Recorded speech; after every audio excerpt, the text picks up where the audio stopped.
Hi, Mrs. B here, and today we're going to be talking about counting. This is geared towards second graders, and I'm going to talk about a couple different ways where we can either adapt this for gifted or special needs students, or a way to include all of them into the lessons.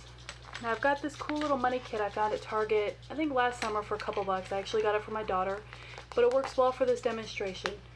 You can make your own money. I know the Dollar Tree sells different kits that you can pick up, but anything you can do to just have tokens that have values assigned to them will work for counting money. Now this kit includes pennies, nickels, dimes, quarters.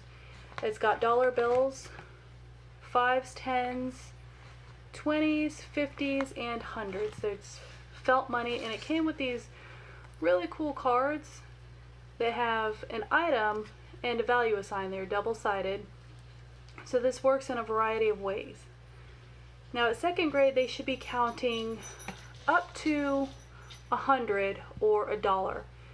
A very basic lesson plan would be to have them count with nickels and dimes to reach exactly $1. You can adapt this with gifted students by giving them odd numbers that they have to count up to, or even higher than $1, such as like $1.13.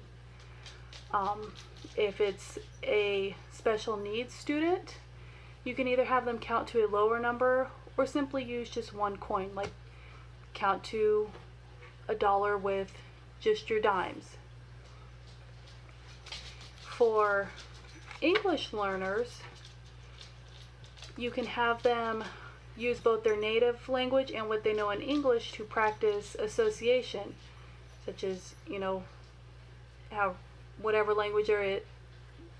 their native language is, the value of a penny, then they can, as they count in both their native language and English.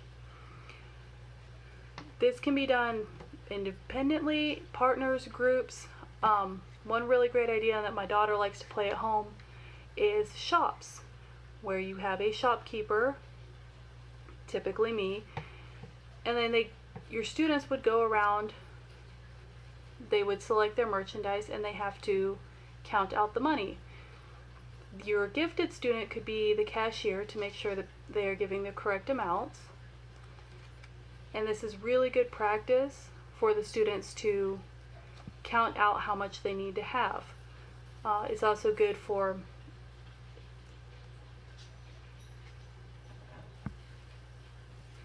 It's also good for practicing both addition and subtraction with money.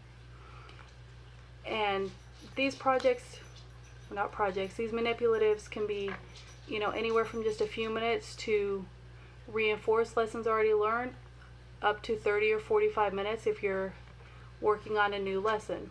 Always ensure you give your students scratch paper so that if they need to work on adding or subtracting out their values, they can. You've got a 36-cent pencil.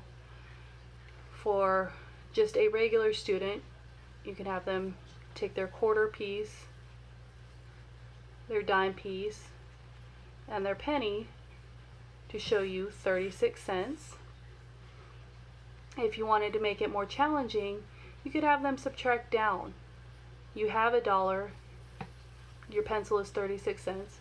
Show me how much change you have. And these cards will work for multiple grades because it goes up to, there's a violin for $225.50. We have an eraser for 16 cents.